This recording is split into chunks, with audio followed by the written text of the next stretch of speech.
There are really only three things you have to do to not be permanently poor in the United States. Don't have kids before you get married, graduate high school, get a job. What's the worst thing he's done? The polarization of the country. Do you think he's a racist?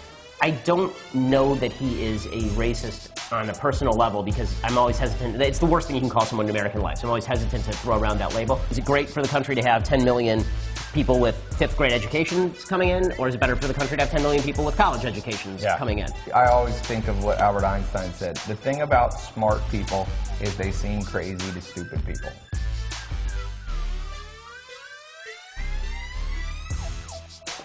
Tai, I got this book of the day I want to recommend to you, and it's a political book, and I never thought to ask you, all the time I've known you, are you Republican or Democrat? I can't believe I've never even wondered. You know what? I don't like to talk politics too much. I try to stay out of that controversy, you know? It's a little controversial. I wonder who's here. Let's go check it out. Maybe a neighbor coming to get some sugar.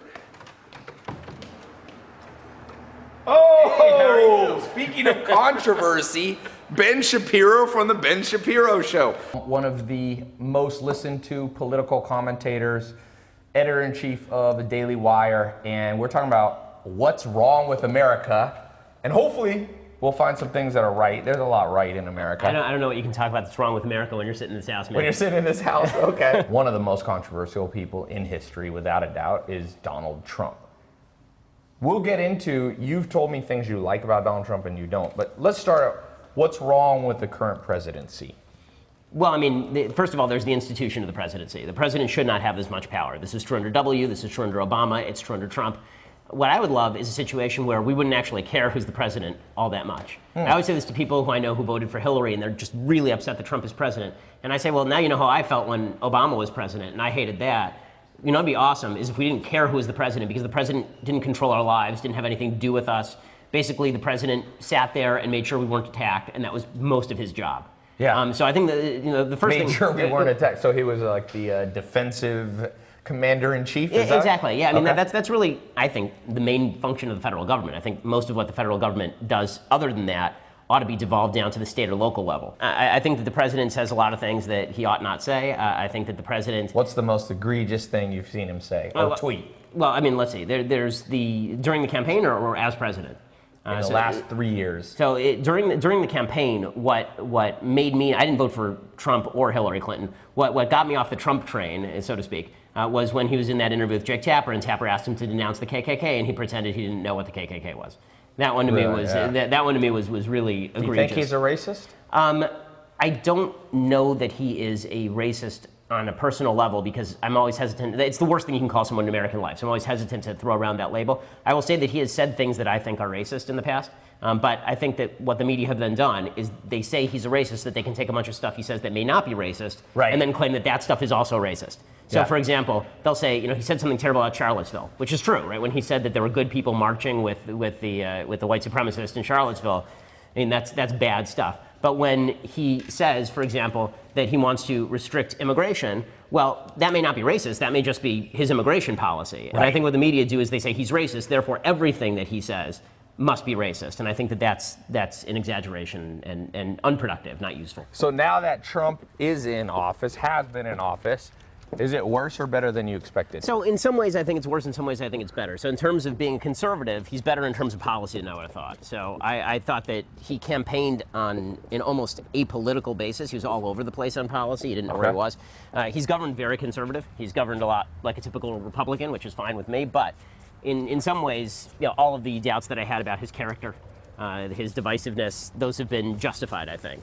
You know, you look at some of the things that he says, and it's hard to say that this has been great for the country, what he's saying, even if I like a lot of the stuff that he's doing. What do you think is the best thing he's done?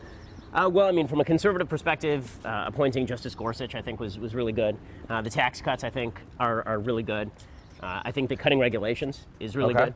Again, a lot of his policy I agree with. What's the worst thing he's done? The polarization of the country. The comments about Charlottesville, some of the comments that he just made about immigration. And the problem for President Trump is that even if you think his intentions are good, he's so bad about how he expresses himself that you very often end up in a situation where it's a Rorschach test. Do you think that he's evidencing bad intentions? Is he saying something that's nasty? Or is he just saying something that's dumb and it's being misconstrued? and you don't really know. And I'm not sure that sometimes he really knows, and that's a problem. One of my mentors, Joel Salatin, used to say, they're dumb like a fox, meaning they appear to be dumb, they do something outrageous, but then a month later, a year later, you realize, wait a second, that worked out for them. Do you think when Trump's accused of being dumb, oh, look, he tweets this, this isn't how you handle this. Do you think he's dumb like a fox, or he's just literally lacking in mental acuity? Well, I mean, I wouldn't put him on the upper end of the IQ bracket. I've been pretty clear about that. But So you don't think, even though he says he's a genius, you don't buy it? I don't think he's a stable genius. I do think that he is somebody who has a sort of root level understanding and reaction to things that mirrors what a lot of people believe. And that's where he's, I think, on his most solid footing. People have sort of a gut reaction to events. Right. And he does a good job of mirroring what those gut reactions are. And the president started commenting on immigration from Africa. And that's when he used those sickening, heartbreaking remarks, saying, those shitholes send us the people that they don't want.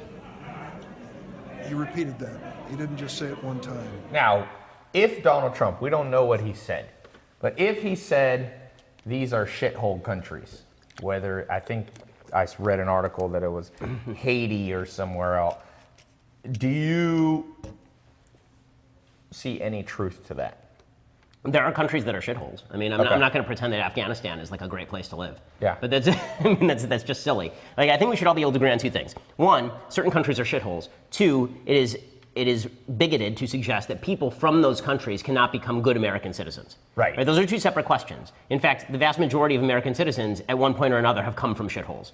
Yes. Right? The people who were coming over during the Irish potato famine weren't exactly coming over from a place that was wonderful. They're coming from a place that was pretty garbagey, and they were coming here and making the country better. The people who are my ancestors coming over from Lithuania and Russia, right? They were coming from places that were kind of garbagey, and they were coming here and making the country better.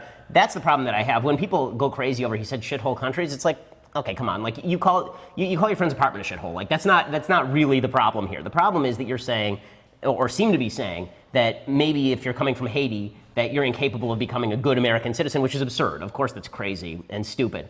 I think there is a read where what Trump was actually talking about is the diversity visa lottery program, and what he was actually saying is, if all we're looking at is the country you're coming from, not you as an individual, not a merit-based system, but we're just going to say, you can take 10 immigrants from Haiti, or you can take 10 immigrants from Britain, which 10 immigrants are more likely to assimilate to American mores, right? Then on that level, it's probably true that if you take 10 immigrants from Britain, they speak English already. I mean, they speak English in Haiti as well, but let's take Britain and Russia, for example, so you only get the race component, right? So if you're going to take 10 citizens from Britain and 10 citizens from Russia, you take the ones from Britain because it's easier for them to assimilate than the people from Russia. That's probably true, but if what he meant was, I don't want to take anybody from Russia because people from Russia are crappy, and that's why Russia is crappy, or I don't want to take people from Haiti because Haiti's crappy because the people there are crappy, that seems to me absurd.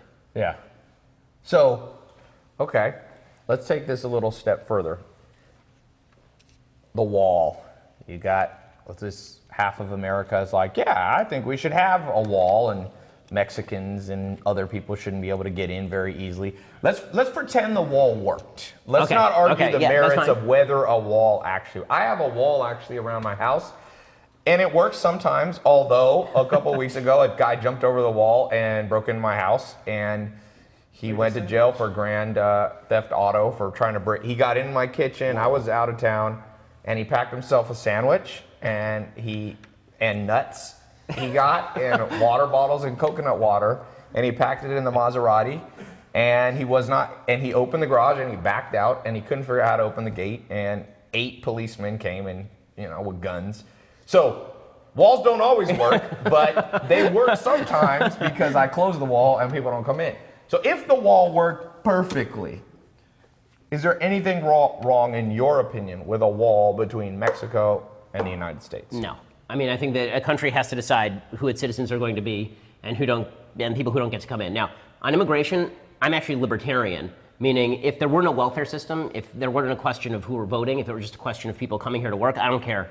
If you come in to work, all power to you. I'm perfectly libertarian in terms of free flow of labor. So you're saying if we got rid of welfare, we didn't have to support people, you'd be like, come in and the best people stay, merit-based, and if you can't make enough money, you go back to where you're from. I mean, that's how immigration worked at the beginning of the 20th century. The year that my great-grandfather got here in 1907, there were, I think, 1.2 million people who immigrated to the United States, mostly from Europe, and everybody integrated. It was fine. Right? It took a generation, and that's because the quality of immigration is largely dependent on the quality of the system you're immigrating to. So if you're immigrating to a system where you are expected to work, right? There's not going to be a handout. There's not going to be a hand up. You're on your own. Yeah. The people who decide to leave a place where they have stuff to come to a place where they have nothing and they're offered nothing, that's going to be a very interesting group of people. Yeah. And that's why the United States theoretically, really throughout history, has thrived because of immigrants, because the people who are leaving their countries are not necessarily representative of those countries. They're people who are very often the best and the brightest and most entrepreneurial, exactly, and they're coming here for that. So, if in my best of all possible worlds, I have a completely open border and no welfare system, and at least not a federal welfare system, and as far as voting goes, you earn citizenship, right? You earn your way in, basically. And that would be fine with me. But we have welfare, we have cultural differences. People come in, they may expect welfare, or they may expect that they're going to be taken care of by the government, or they may be bringing biases from the countries they come from, the culture that they live with, and that's going to change the nature of the country that you live in. And so that means that you as a society have to determine who's good for the country and who's bad for the country, right? Is it great for the country to have 10 million people with fifth grade educations coming in, or is it better for the country to have 10 million people with college educations coming in? And so you have to make those decisions. And that's not a moral decision sometimes it is, right? You don't want criminals coming in.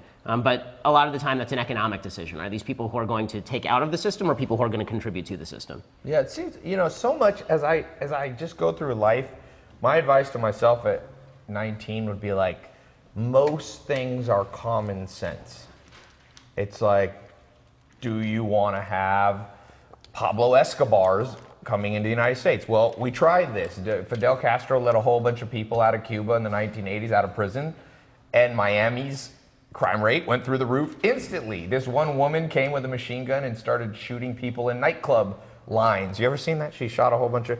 She was from a Cuban prison. So common sense, you let those kind of people, crime goes up. Common sense is... And I've always thought, we have technology. We can screen people. There's massive amount of data on how to do psychological tests that wouldn't be 100% accurate, but would be able to find good people from everywhere in the world and let them in. Because common sense to me, how do you build a company? And this is, I'll go out on a limb. This is my out on a limb political theory. Okay, we start buying people's passports and sending them to France. Because France doesn't like America. So basically we take all the non-productive people and we say, I'll give you $100,000 and a plane ticket to France. And then we find anybody anywhere in the world who's just good people. And we all kind of common sense know what good people are, right? And we pay them and buy them a house in the United States. Maybe not pay them and buy them a house, but we buy them a ticket here because that's how you build a good company. You know how Steve Jobs built a good company? He found a good programmer over at Google or at Microsoft, and he'd pay a headhunter to go poach them. He'd be like, pay that guy. Right now, they're poaching people, Google and Facebook, $1 million signing bonus. I'm like, why don't we take a book from business, which is kind of common sense. If you're dragging down America and you're going to cost America $1 million, be like, here's 100 G's cash, a sack, and an American airline, and we send them to all of our enemies. Whoever's your enemy, you flood them. That's what Fidel Castro did. So, I read an interesting book, and I want to switch a little bit over to race because we're talking about tribalism, and nothing's more tribal. And so I'm somebody that's I did my 23andMe DNA test. I'm almost every ethnicity. I've decided I can make fun of everybody except Asians and Middle Eastern people. I'm 0% Asian, 0% Middle Eastern. I'm German, I'm Jewish, I'm 6% African. So I got all Native American. So I don't have to tread too lightly on this. Let's just be blunt about it. I think everybody who's sane agrees it has nothing to do with melanin in your skin. Black people, Latin people have more melanin because they came from parts of the world where if you basically get vitamin D poisoning if you didn't protect yourself. A lot of sun. But so I don't think there's anything on a DNA level really different between the ethnicities besides some minor aesthetic things. But are the cultures different in terms of so my last name's Lopez. Are Latins holding themselves back by how their general cultural and worldview is? Or I'm a 6% black. I'm not really that black, but are black people, because if we look in the inner cities, my dad's from Harlem. okay? It's basically black people and Latin Americans for the most part. Is my group of people, are we sowing the own seeds of our own disaster? I mean, if there's a disproportionate number of people in a particular group who are not succeeding for any reason, one of the things that you obviously have to look at is the culture in which people are growing up. And that doesn't have to do, as you say, with race. It can have to do with location, right? There are places in Appalachia where there are a bunch of white people and they're really not succeeding. They're really doing poorly because there are cultural differences between Appalachia and other aspects of white America, right? You can do this in Los Angeles. Just drive to different areas with the same ethnicity, and you'll see that people living in one area may differ from people in another area. The question really has to do with what are the cultural obstacles preventing your individual success. And I think there are cultural obstacles that differ based on less race than community. You mentioned having kids before you're married. Yes, so that's an obvious one. So and that's been growing in every ethnic group, right? So the fact is that in 1960, 20% of black kids in the United States were born out of wedlock. Today, it's over 70% of black kids are born out of wedlock. The single greatest intergenerational predictor of poverty is being born into single motherhood. That's not suggesting that you can't succeed if you have a single mom. I was born a single mom. Right, so I mean, you're an obvious example. But it is an obstacle that you have to overcome that you don't have to overcome if mom and dad got married. And that means that you can't do anything about how you were born, but you can do something about how your kid is born. Yeah. And that means that you should get married, presumably, before you have children. Again, that's not unique to the black community. You see in the white community, the single motherhood rate used to be 5%, now it's 40%. So it's rapidly increased. That is not, I think, good for children, I think, overall. And that's an obstacle that you have to overcome, right? I think that, but how do you fix it? This is hard. You know, this is one area where I actually don't think it is. Okay. Meaning that this is the idea that you just have to get married before you put that thing there without that thing on it. Yeah. Right? Like, just don't do that. Like, this is where it comes down to individual agency. Yeah. Right? Don't have unprotected sex if you're not going to get married to the person that you're having unprotected sex to. Like, I don't think this is too much to ask. Now, I understand. I hold myself to a certain moral standard. I'm an Orthodox Jew. I was a virgin until I was married, right? It's a standard that I think worked, obviously. I've been married for almost 10 years now. I have 2 kids under the age of 4, and we're doing great. But the idea that there's something preventing you, society is preventing you somehow from making this very personal decision.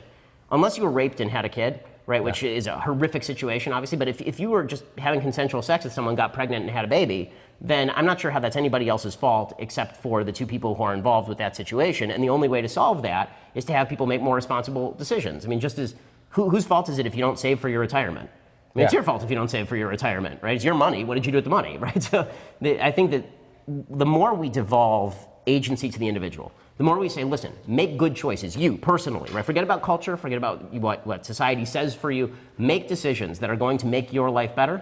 The more people will do it, and the better they'll do. I think saying that these decisions are difficult actually does a disservice to people. I don't think it's a difficult decision to do that. Oh, I got to interrupt you. Wow. It's somebody's birthday. Wow. Here to interrupt this conversation about racism, Maya said. On a lighter note, well, thank you. Hey, let's Snapchat. Wait, Maya, do that. Wow, I'm officially too old for that. Yeah, I'm sorry. Here, Ben, can you look? Hannah got this made, so.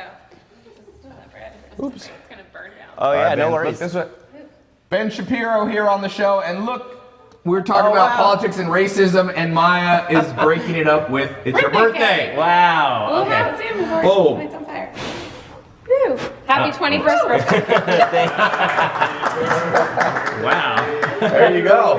We do want a piece. Everybody wants to stop it. Happy birthday, dear Ben. I'm not going to sing on the bad voice. I have to admit, this is not how I saw my birthday go. There you go. Well, that was good. People said, "Ha-ha!" Somebody said, "Happy birthday to you." Okay. So this person, she says, "I'm a single mother.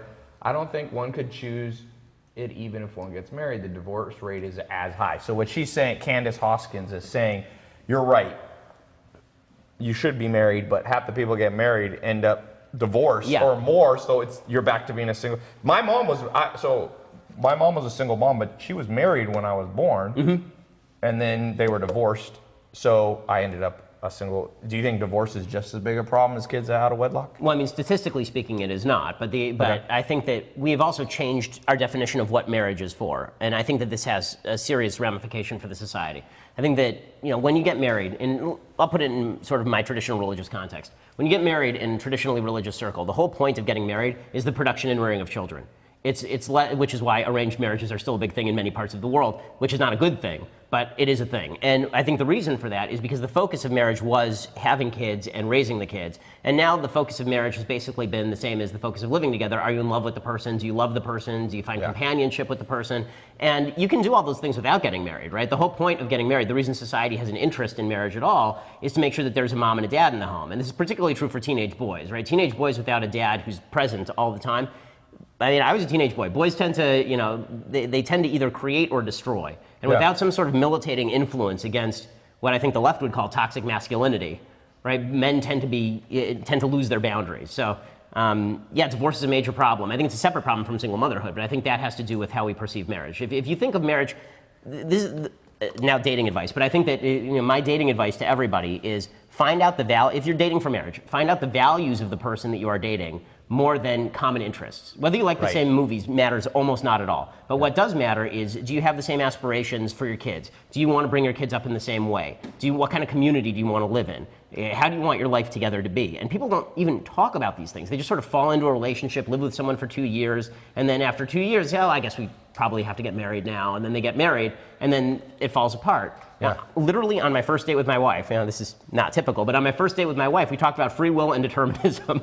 Really? Because the idea was... What a wife you have. Oh, I once went on a date with a girl in LA, and I said, I have to go to Miami, and she goes, what's that? I said, Miami, the city. She goes, I've heard of that before. Isn't that in Northern California? And now you've been married for 5 years. No. So that's a good litmus. If your prospective future wife asks you about free will and determinism, this is much better than if your first date goes, where's a large city? I've never heard of it. I'm a businessman. Over time, you do enough deals, even if you do them wrong, you gain some street smarts. Oh, yeah. Would you say, because like I said, I'm not super political, but he's somewhat street smart. I mean, that's hard to argue. 100%. I mean, he is a genius for branding. He is great at branding, and he knows how his brand is going to play, and that's where he's at his best. When it comes to actually understanding policy, that's a whole different game. So I think that he's good at pushing the idea of Donald Trump, but I think that once you get into politics, and people actually expect you to deliver for them as opposed to delivering on an investment or delivering on putting your name on a hotel,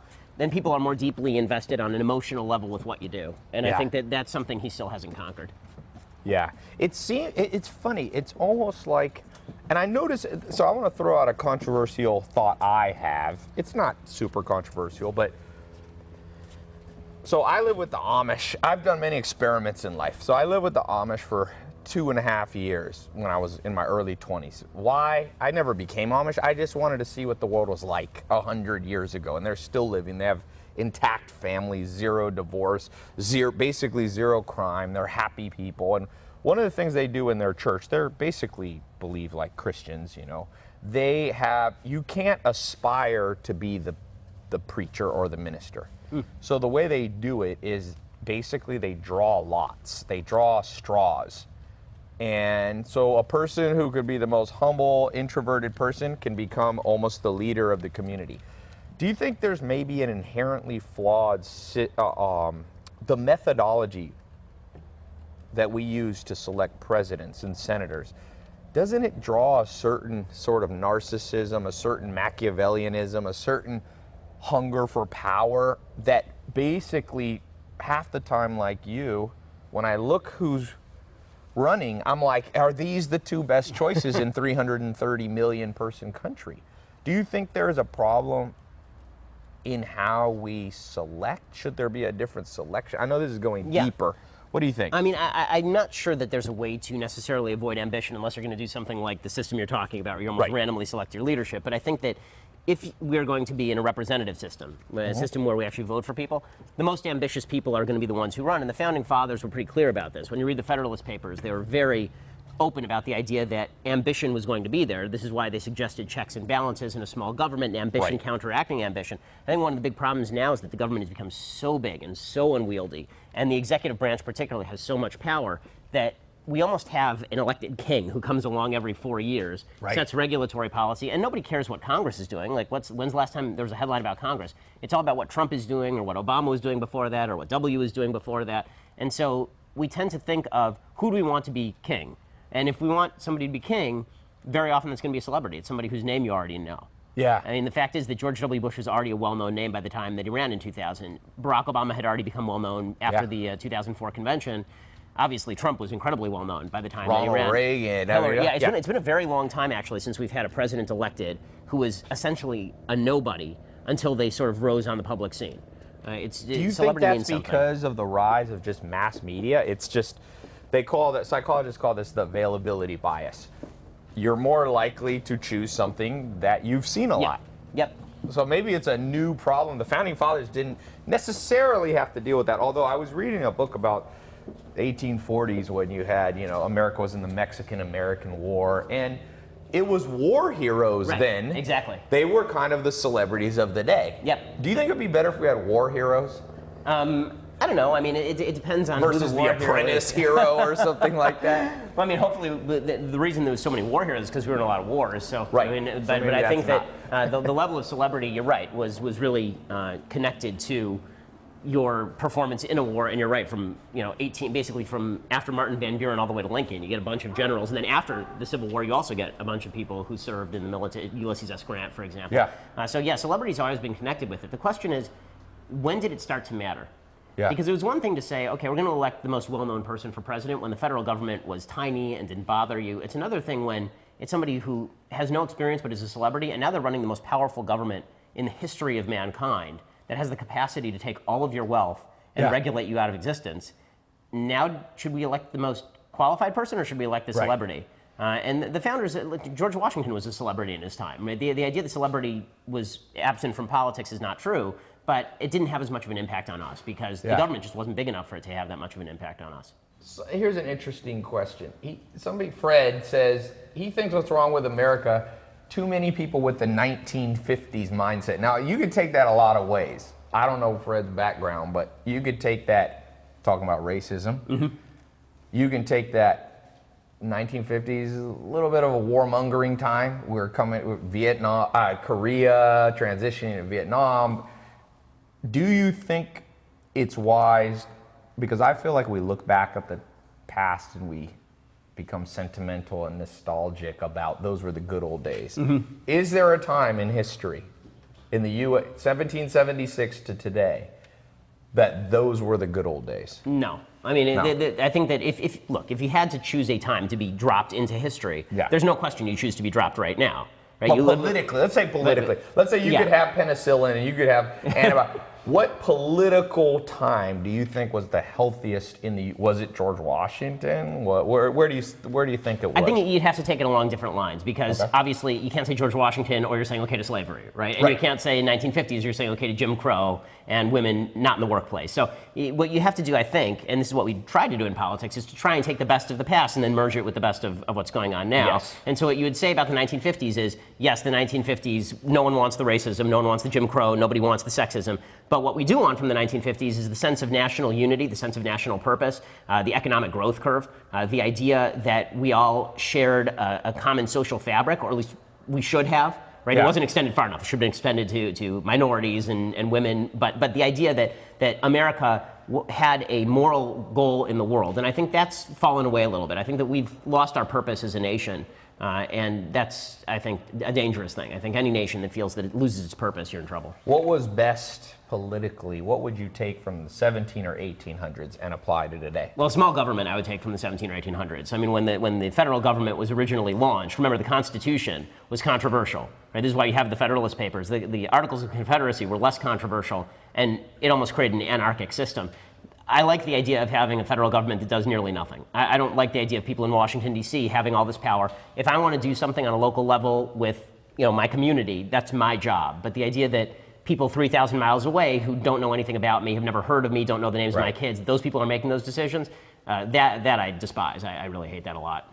Yeah. My first mentor, Joel Salatin, he called himself a libertarian. I don't think he necessarily wanted to vote for the last libertarian candidate, but he basically said he thought it was simple. He said, look, and I had an economics professor who said the same thing. Anytime you have a complicated problem, shrink it down to a real life situation. So if you're trying to decide what restaurant you want to go eat at, does it make sense to call your friend who lives in Cambodia and knows nothing about Los Angeles? Or do you want to call somebody who lives in Los Angeles and be like, what's the best sushi restaurant? So he says, when it comes to curriculums of schools, can we really nationalize them? I mean, you could play devil's advocate and say, well, what you need to learn in Missouri, you need to learn here. So I want to play both sides of this. What are the things, because I'm kind of on your train that state, local makes sense. What are the things, though, that should be run by a national government? There has to be something. Military, you said. Yeah, the military. I mean, it's the most obvious. Right? What else?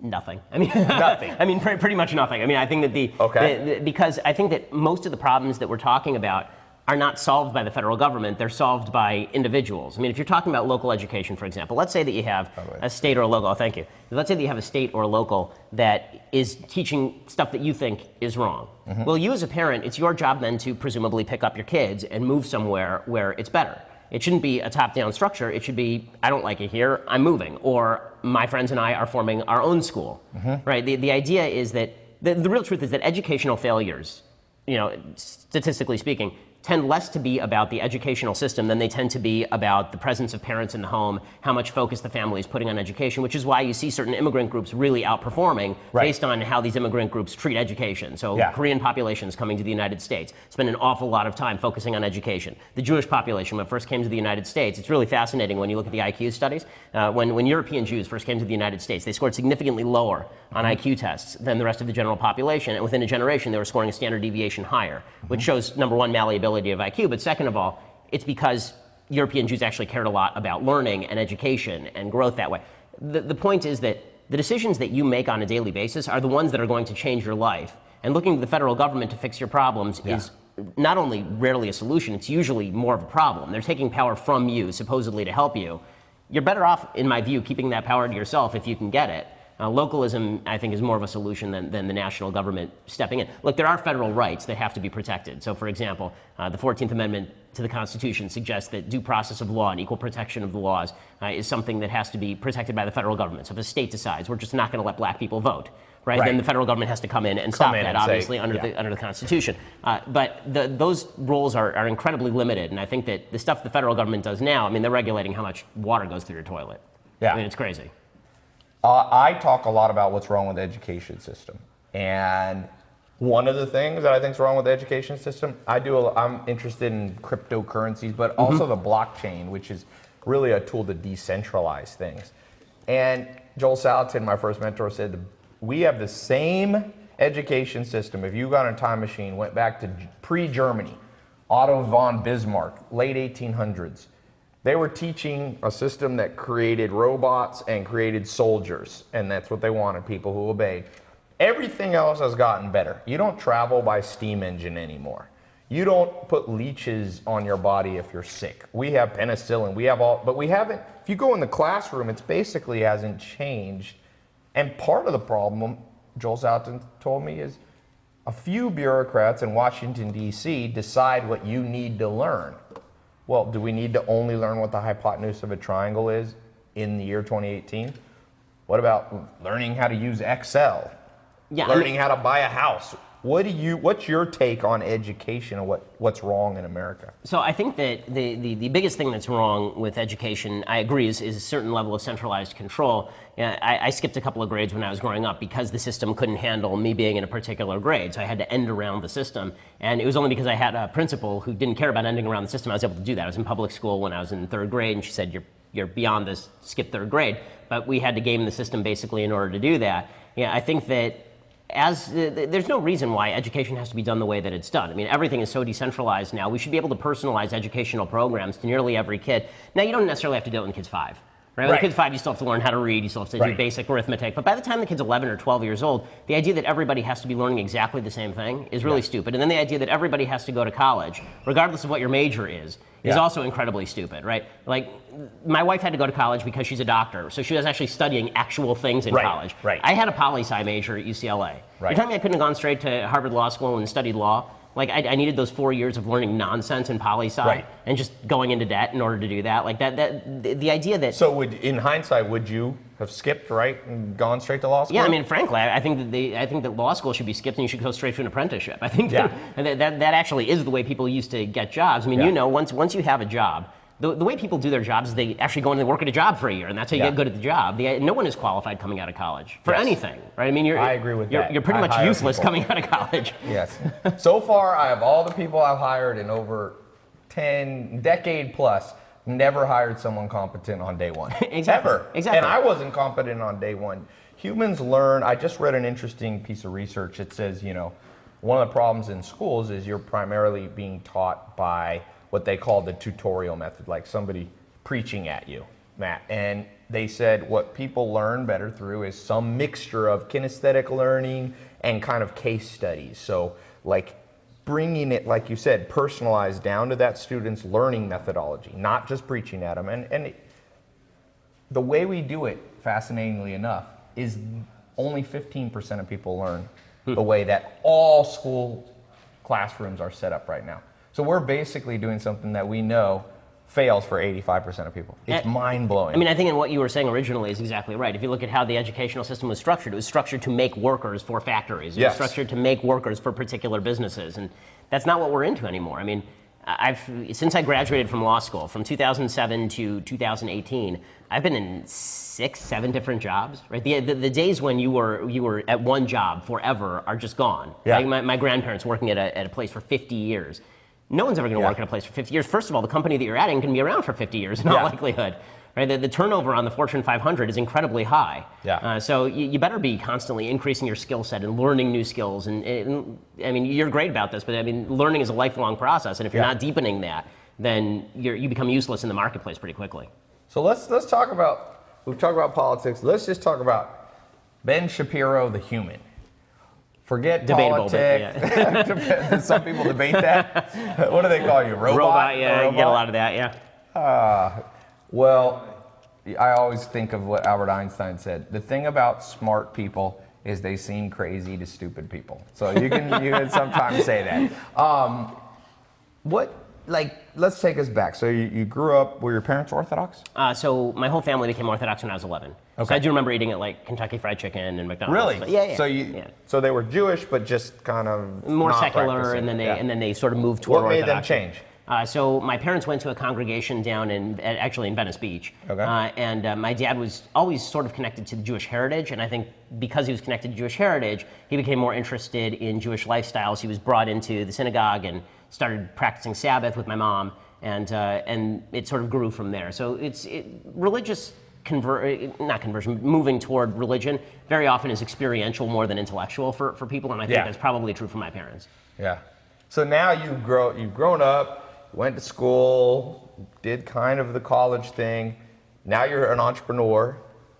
You've got, your shows. Let's talk about business. What have you learned in business? What's the number one thing, if you could go back? When did you really start in terms of the business of talking about politics? How long ago? Well, I mean, I've been writing about politics as a pundit since I was 17. So literally now half my life I've been doing this. But as far as kind of running businesses and all of that, last 5 years, basically. So if you could go back right now, time machine, we're back at 2013.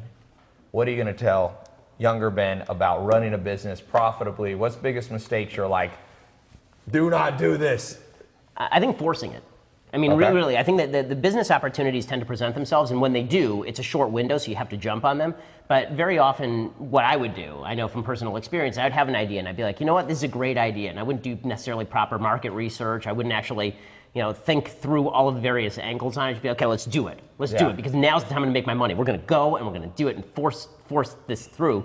And very rarely does it work that way. Usually it's an opportunity that opens and you just take advantage of the opportunity that's in front of you. Yeah. And I think that's most of life actually, is that opportunity comes along, you have to be able to spot it when it comes, but most of us are me for a long time, most of us are so focused on what we want from the universe that we fail to recognize when the universe is presenting something to us. Yeah. And I think that if you just leave yourself sort of open to the opportunities that come along, then you jump on the opportunities that do, you're likely to do a lot better. Like the business that we started at Daily Wire, that only came about because my business partner Jeremy Boring and I were both fired from a 501c3. So being fired was one of the good days of your life then? Oh yeah, I mean I have a rule in my family. I buy a house, I get a mortgage, and then I quit a job. So we weren't fired. So we bought Did a your house. wife had a heart attack? No, she'd been through it 2 or 3 times by that point, so she was She's used like, to it. oh, it's just Ben going through the cycle. Exactly, but because of that, we had proposed a business idea to this 501c3, and they rejected it, and we said, okay, fine, we're out. And then we took that business idea around in the marketplace, found some investors, and in 2 years have built a website that has 100 million page views a month and a Is that podcast. what you're at, 100 million? Yeah. Wow. Yeah. Congratulations. And that, I would say, we spoke on the bad of America, but that's the best of America, because I've traveled around the world, and no place that I've been is as entrepreneurial in terms of people I meet that just go, okay, I failed here, pick myself up, and start again. Like other countries, like in Europe, for example, bankruptcy is like it's like a scarlet letter. If you at one point in America, it's almost a badge of honor to be able to say, I'm bankrupt, and that's some of the good things about America. Don't you wish there was, that's what I wish. If I had this machine, anybody here can design this machine, please let me know. I will invest all my money in it. A machine, it's called the Combinder. And it combines the greatest, so let's say you want to marry somebody. You remember being on a date with Susie, Jennifer, and Holly. You take the best out of all 3 of them. This one had the best personality. This one you liked how they looked. This one was the nicest. And you merge them into one human. We also need that for countries. Because as traveling around the world, I love America. I was born here and I feel patriotic. But once in a while I go to certain countries and I was like, I wish we had that in America. So it's like, I'm hoping that even though I think mass media in some ways is the death of the world, it also has this light in that we now learn what they're doing in Scotland and in Manchuria or whatever, there is that kind of thing. What would you combine from outside of the United States? What's another country that you go, yes, we need some of that here? Well, just because I'm not as familiar with a lot of the countries as you are, I would say the Israeli educational system is quite good. Okay. And one of the things they do is they track people once you hit 18. So once you hit 16 or 17, they say, what do you want to do? And if you're in an engineering track, they put you in an engineering track. You're not going and studying general theory at college. Right. You're already moving along those lines. And I think that is a really good thing. Yeah. I think that there's a certain sense of citizenry that exists in certain countries. I feel like, again, I'll use Israel as an example. There's a sense of citizenry in the country that people feel like they owe something to the country that I think is not a bad thing. And that's because Israel's constantly under danger, and the United States is not under fire ever. So we sort of feel like, okay, we live here, this is where we are, but what do we owe to the country? That's not really in evidence here, I think, quite as much. But listen, I think that America is, by most measures, the best thing going. I think there's certain aspects of how government is done in other places that, like, for example, I'm not a big fan of the jury system. I think I think the European criminal justice system, where you actually have a judge who's a professional judge who sits there, and it's not necessarily a system where you have a prosecutor and a defense lawyer. It's actually just the court trying to get to the truth. I'm not sure that's a worse system than our jury system, for example. But overall, we're the most powerful country in the history of the planet for a lot of very good reasons, I think. Yeah. Last question, because I know you got to go to your birthday party. And I might have your mortal enemy on after you're gone. Knowles is here? We'll see. I might have a surprise besides the goodness. birthday party. Besides the birthday cake. North Korea. We're going to end on a light note. I like to end on a very light note. Let's talk about North Korea and nuclear and the annihilation. devastation of planet Earth. Do you think there's a chance? First of all, is Trump handling it correctly? And is this something we need to be worried about, or is it just like the Hawaiian text alert yesterday? That's a false alarm. So I think, I tend to be more sanguine about this than a lot of other people. I know a lot of people are panicking about North Korea. First of all, I don't think that the leadership in North Korea is thinking, oh, Trump tweeted something, I'm going to nuke LA.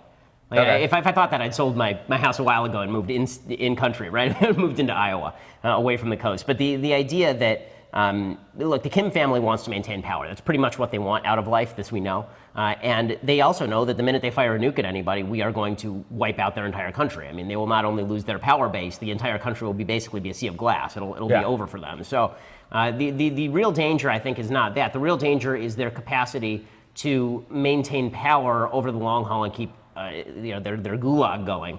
That's a danger to their own people. As far as them posing a serious danger to outside countries, only if the regime thinks it's going to fall, maybe they fire into Seoul. But as far as a direct threat to the United States mainland, I'm less worried about that. Because again, they know that's the death certificate for them. I mean, the minute that they fire So you anything think he's else. logical? Obviously, he's somewhat crazy, Kim Jong-un, but you think he's logical enough to be able to go at an animal level, me press this button, me die? Yeah, like that's that right. Yeah, I think that's kind right. of thing? Okay. Yeah. He's I mean, he's crazy, but I don't think that he's, I think that part of his strategy is to appear crazy, frankly. Every time he appears crazy, we give him something. Yes. So if you, I mean, this is what his dad did and his grandfather did. So is he dumb like a fox? I think he's crazy like a fox. Crazy like a fox. I've met a few people like that. Okay, so here's the deal. I brought I brought not only a birthday present, cake for you, but a birthday present. You want to come around this way? I brought your favorite friend here to close up the show. No. Yeah. No. Hey, what's up, guys? No. Happy birthday. No. Mortal enemies. No. For your birthday, I brought on your least favorite person on the planet, Michael. Unbelievable. Hey, what's up, guys? So I heard there was cake. I heard there was cake for Ben's birthday. And basically, my whole strategy in life is for Ben to have a birthday and for me to come eat some cake. For you to torture Ben. yeah. There's a koi pond right behind you, dude. And You're gonna push you in.